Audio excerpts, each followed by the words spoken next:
اور آگے قرآن میں اللہ نے کیا فرمایا؟ الذین آمنوا وکانوا یتقون. بے شک. ابھی تک تو یہ فرمایا خبردار ہو جاؤ، ہوشیار ہو جاؤ، اللہ کے ولیوں پر نہ کوئی خوف ہے نہ کوئی رنج و ملال. آگے اللہ ولی کی تعریف فرماتا. ولی ہوتا کون ہے؟ بے شک. کیا ہر چلم پینے والا ولی ہوتا ہے؟ کیا ہر جبہ بردوش اللہ کا ولی ہوتا ہے؟ کیا ہر ناچنے گانے والا اللہ کا ولی ہوتا ہے؟ اللہ کا ولی ہوتا کون ہے؟ کسی ملا اور مولوی سے نہ پوچھیں، اللہ سے پوچھیں اے اللہ ولی ہوتا کون ہے؟ تو قرآن میں اللہ فرماتا وہیں آگے الذین آمنوا وکانوا یتقون. ولی وہ ہے جو مومن ہوگا اور متقی ہوگا. نعرہ تکبیر، نعرہ رسالت، عظمت اولیاء کرام، محبت اولیاء کرام، ثبوت اولیاء کرام. الذین آمنوا وکانوا یتقون. اللہ فرماتا ولی وہ ہوگا جو مومن ہوگا، متقی ہوگا، پرہیزگار ہوگا. اب اس آیت کی روشنی میں پتہ چل گیا کہ کوئی وہابی اللہ کا ولی نہیں ہو سکتا، کوئی دیوبندی اللہ کا ولی نہیں ہو سکتا، کوئی رافضی اللہ کا ولی نہیں ہو سکتا، کوئی خارجی اللہ کا ولی نہیں ہو سکتا، کوئی یہودی اللہ کا ولی نہیں ہو سکتا، کوئی عیسائی اللہ کا ولی نہیں ہو سکتا، کوئی شیعہ اللہ کا ولی نہیں ہو سکتا، کوئی بدعقیدہ اللہ کا ولی نہیں ہو سکتا. جو اللہ کا ولی ہوگا وہ مومن ہوگا، جو اللہ کا ولی ہوگا وہ ایمان والا ہوگا، جو اللہ کا ولی ہوگا وہ مومن ہوگا اور متقی ہوگا، پرہیزگار ہوگا. تو آیت کی روشنی میں پتہ چل گیا کہ دنیا میں جہاں جہاں ولی ملیں گے وہ مومن ملیں گے، ایمان والے ملیں گے. اور ایمان والا آپ کو اگر ملے گا تو اہل سنت و جماعت میں ملے گا. نعرہ تکبیر، نعرہ رسالت، عرس حضور تاج الاولیاء، عرس حضور مخدوم سکھ سمنا، ذکر شہداء کربلا. سبحان اللہ، سبحان اللہ. تو قرآن سے ولیوں کا تذکرہ میں نے ثابت کیا. ولی ہوتا کون ہے یہ بھی میں نے ثابت کیا. کوئی بے ایمان ولی نہیں ہوگا. جو بھی ولی ہوگا وہ ایمان والا ہوگا، متقی ہوگا، پرہیزگار ہوگا. اس سے پتہ یہ چل گیا کہ اگر کلمہ پڑھنے کے بعد بھی کوئی ولایت کا دعویٰ کرے اور شریعت پر عمل نہ کرے، اگرچہ وہ ہوا میں اڑتا نظر آئے، پانی میں تیرتا نظر آئے، پھر بھی اللہ کا ولی نہیں ہو سکتا. کیونکہ اگر پانی میں تیرنے سے کوئی ولی ہوتا تو مچھلیاں ولی ہوتی، کچھوے ولی ہوتے، پانی میں رہنے والے کیڑے مکوڑے ولی ہوتے. اگر ہوا میں اڑنے سے کوئی ولی ہوتا تو پرندے ولی ہوتے. معلوم یہ ہوا کہ ہوا میں اڑنے سے کوئی ولی نہیں ہوتا، دریا میں تیرنے سے کوئی ولی نہیں ہوتا. ولی وہ ہوگا جس کا دل عشق مصطفیٰ کا مدینہ ہوگا. ولی وہ ہوگا جس کے دل میں خدا کی خشیت جلوہ گر ہوگی. ولی وہ ہوگا جو شریعت کا پابند ہوگا. اگر کوئی شریعت کا پابند نہیں ہے تو اللہ کا ولی ہرگز ہرگز نہیں ہو سکتا ہے. معلوم یہ ہوا کہ جو ولی ہوگا وہ متقی ہوگا، پرہیزگار ہوگا. اس کی راتیں اللہ کی عبادت میں گزر جائیں گی. اس کا سینہ خداوند قدوس کے خوف سے ہر وقت لرزہ براندام رہے گا اور اس کے دل میں عشق مصطفیٰ جلواگر ہوگی. پتہ یہ چلا کہ جو مومن ہوگا، متقی ہوگا، پرہیزگار ہوگا وہی اللہ کا ولی ہوگا. اب ہر جھومنے والے کو اللہ کا ولی نہ سمجھ لینا، ہر لمبے لمبے بال رکھنے والے کو اللہ کا ولی نہ سمجھ لینا، ہر چلمچی کو اللہ کا ولی نہ سمجھ لینا. اس لیے کہ مجذوب جو ہوتا ہے، بہت سارے لوگوں کو دیکھ کر کے ان پڑھ لوگ اندھی تقلید کرتے ہوئے اندھی عقیدت میں مجذوب تصور کر لیتے ہیں. ہمارے ہاں شہر سیونی میں نے کئی بار رد کیا، آج پھر رد کیے دے رہا ہوں کہ ایک ننگے بابا گھومتے ہیں، بدن پہ ان کے کپڑے بھی نہیں، بس اسٹینڈ میں وہ اکثر گھومتے رہتے ہیں اور ان کو بہت سارے لوگ ولی سمجھ رہے ہیں. ان کو بہت سارے لوگ ولی سمجھ رہے ہیں. کوئی عطر لگا رہا ہے، وہ جاہل نہیں، وکیل اپنے آپ کو کہلانے والے، پڑھے لکھے اپنے آپ کو کہلانے والے جا کر کے عطر لگا رہے ہیں، نذرانے دے رہے ہیں. وہ برہنہ شخص جس کو دیکھ کر کے آپ دور بھاگیں گے. آپ نے بارہا دیکھا ہوگا, اس کا کئی بار میں نے رد کیا, اور میں رد کرنے میں کسی کو ڈرتا ورتا نہیں ہوں, یہ بھی سن لو. میں رد کرنے میں دلیل رکھتا ہوں. اگر دم ہے کسی میں, جب چاہے مجھ سے بات کر لے, اس لیے کہ رد میں ڈر کے نہیں کرتا. ننگے رہنے سے اس کا ختنہ دیکھ لیا تو لوگوں نے سمجھ لیا یہ مسلمان ہے. پہلے بات تو یہی گارنٹی نہیں کہ وہ مسلمان ہے, اس لیے کہ ختنہ اگر دیکھ کے آپ مسلمان سمجھ رہے ہو تو بہت سارے غیر مسلم ہیں جنہوں نے ختنہ کروایا ہے. تو ختنہ دیکھ کر کے مسلمان مت گردانو. اس کو جو مجذوب ہوتا ہے, مجذوب کی پہچان یہ ہے, وہ شریعت سے کبھی مقابلہ نہیں کرے گا. اگر اس سے نماز کے لیے کہو گے وہ انکار نہیں کرے گا. مجذوب کی آج پہچان بتا دے رہا ہوں. جو مجذوب ہوگا, آپ شریعت کی جب بات کرو گے تب وہ انکار نہیں کرے گا, جذب کی حالت میں رہے گا, لیکن وہ شریعت سے انکار نہیں کرے گا. غریب نواز رحمت اللہ تعالی علیہ, آپ کا حال یہ تھا کہ آپ پر جذب کی حالت ہوتی تھی, اور جب اذان کا وقت ہوتا تھا آپ عالم سکر میں ہوتے تھے, مدہوشی کے عالم میں ہوتے تھے. مگر جب نماز کا وقت ہوتا تھا تو قطب الدین بختیار کاکی آپ کے کان میں صلات صلات صلات کہتے تھے, تو آپ آنکھیں کھول دیتے تھے اور کہتے تھے چلو نماز پڑھیں گے.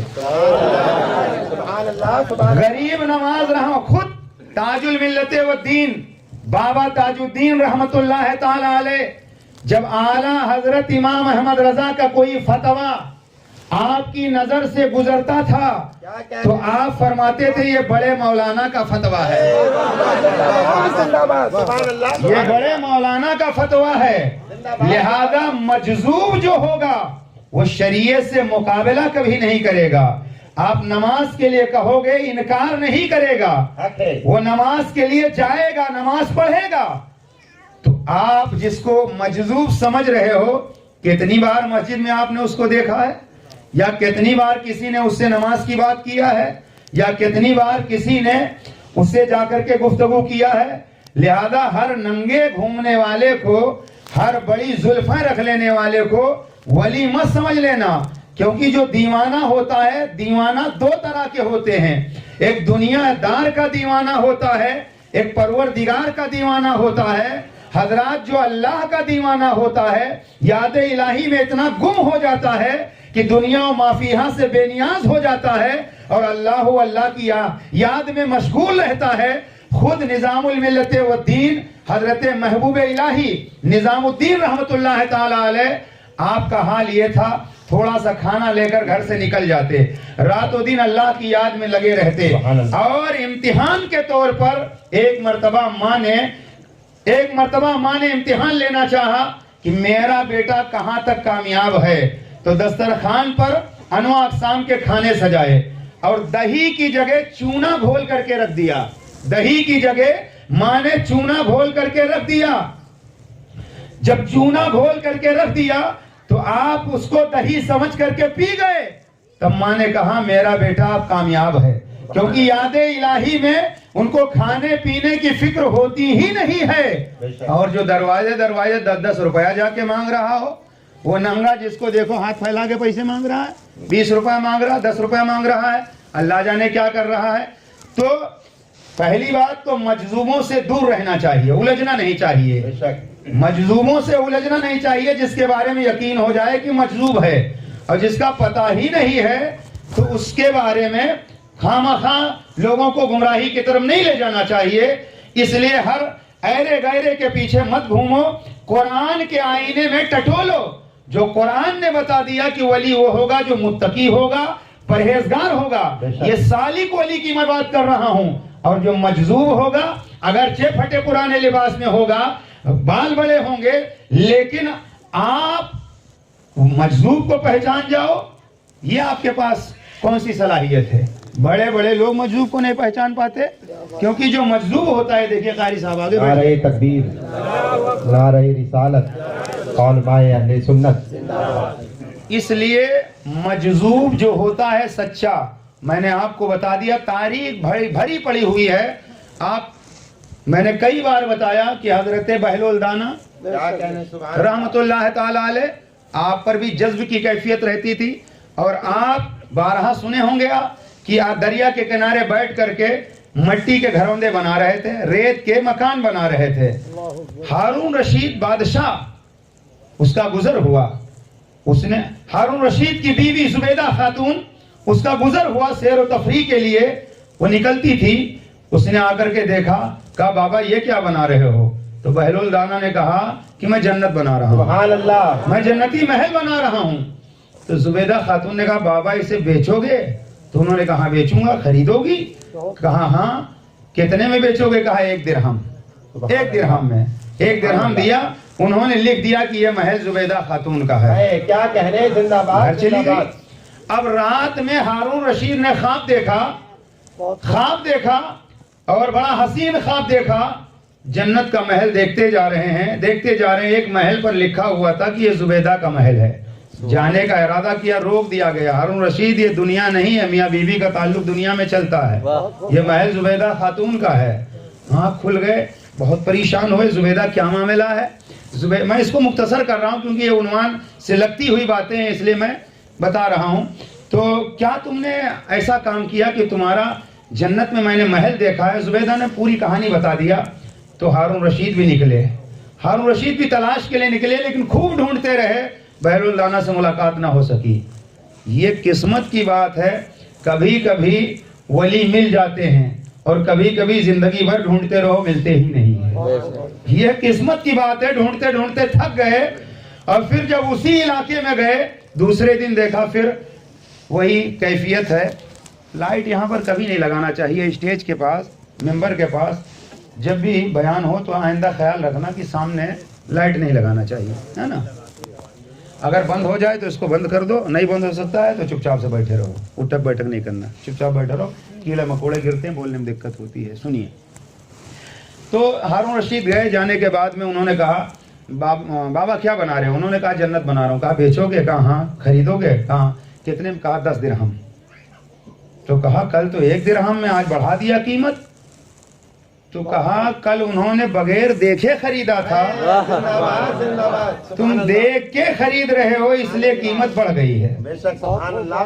تو مجذوب وہ تھے کہ اگر زمین پر گھر بنا کے لکھ دیں یہ جنت ہے، یہ جنت ہے، تو اللہ اپنے محبوبوں کی زبان کاٹتا نہیں ہے، اللہ اسے پوری فرما دیتا ہے۔ مجذوبوں کی یہ شان ہوا کرتی ہے۔ بہرحال ادھر نہ جا کر کے میں آپ کو بتاؤں، حضرت تاج الملت والدین، آپ کا لقب تاج الاولیاء بھی ہے، آپ کا لقب تاج الملت والدین ہے، آپ کا لقب سراج السالکین بھی ہے، آپ کا لقب اقلیم ہفت، شہنشاہ اقلیم ہفت، یہ بھی آپ کا لقب ہے۔ بہت سارے آپ کے القابات ہیں۔ بابا تاج الدین رحمت اللہ تعالی علیہ کی پیدائش کس سن میں ہوئی؟ سنیں، سن 1861 میں، 1861 میں بابا تاج الدین کی ولادت ہوئی، اور آپ کی ولادت مبارکہ کامٹی کی سرزمین پر ہوئی۔ تہجد کے وقت آپ کی ولادت مبارکہ ہوئی، اور آپ کے والد ماجد کا نام ہے سید بدر الدین رحمت اللہ تعالی علیہ، اور آپ کے دادا جان کا نام ہے سید جمال الدین رحمت اللہ تعالی علیہ، اور بابا تاج الدین کی والدہ ماجدہ کا نام ہے سیدہ بی بی مریم، اور آپ کے نانا جان کا نام ہے سید میرا، اور آپ کے مامو جان کا نام ہے سید عبد الرحمن۔ تہجد کے وقت بابا تاج الدین کی ولادت پاک ہوئی، اور آپ کا نام رکھا گیا محمد تاج الدین۔ جب آپ کی ولادت ہوئی تو کئی گھنٹے گزر گئے۔ عام طور سے جب بچے کی ولادت ہوتی ہے تو پیدائش کے وقت بچہ روتا ہے، اور جب ہر بچہ پیدائش کے وقت روتا ہے، اور جب بچہ روتا ہے تو لوگوں کو پتا چلتا ہے کہ زندہ ہے۔ اگر پیدائش کے وقت بچہ روئے گا نہیں تو لوگ رونا شروع کر دیں گے. بے شک. بچہ شاید مرا پیدا ہوا ہے, پتا چلا پیدائش کے وقت بچے کا رونا لوگوں کے مسکرانے کا سبب ہوا کرتا ہے, لیکن بابا تاج الدین رحمت اللہ علیہ کی ولادت ہو گئی مگر آپ روئے نہیں.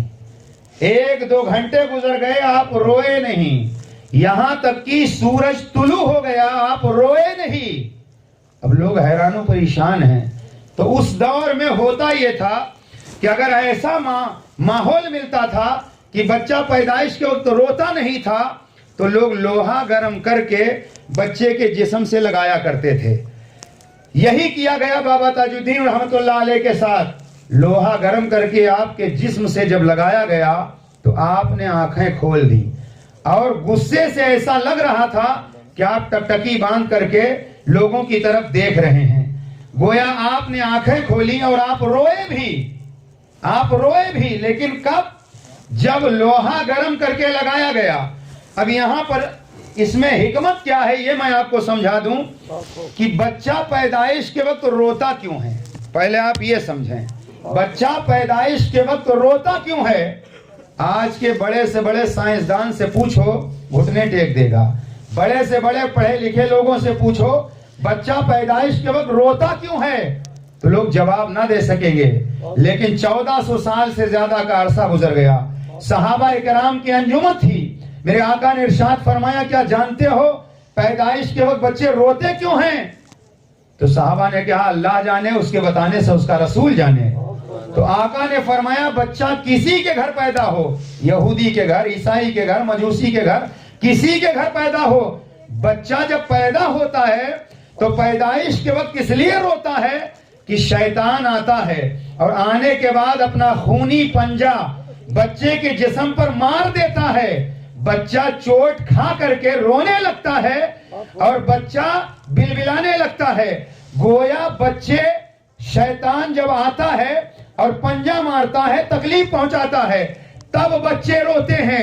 لیکن یہ تاج الملت و دین کی کرامت ہے کہ آپ جب پیدا ہوئے تو شیطان نے آپ کو پنجہ نہیں مارا, شیطان نے آپ کو تکلیف نہیں پہنچائی, شیطان کے رلانے سے آپ نہیں روئے, بلکہ انسانوں نے جب لوہا چبھویا تب انسانوں کی وجہ سے آپ روئے. آپ اندازہ لگائیں کہ شیطان جب ناخون چبھوتا ہے تب بچے روتے ہیں, لیکن بابا تاج الدین رحمت اللہ تعالی علیہ شیطان کے رلانے سے آپ نہیں روئے, بلکہ جب لوہا گرم کر کے لگایا گیا انسانوں کی وجہ سے تب آپ روئے بھی اور ٹکٹکی باندھ کر کے آپ نے دیکھا بھی. معلوم یہ ہوا کہ بابا تاج الدین رحمت اللہ تعالی علیہ جب پیدا ہوئے تو پیدائش کے وقت آپ روئے نہیں. 1 سال کے آپ ہوئے تھے. 1 سال کے جب آپ ہوئے تو آپ کی والدہ ماجدہ سیدہ بی بی مریم کا وصال ہو گیا. بابا تاج الدین ابھی 1 سال کے تھے کہ آپ کی والدہ کا وصال ہو گیا. جب آپ کی والدہ کا وصال ہو گیا اب آپ کی زندگی کے شب و روز گزر رہے ہیں.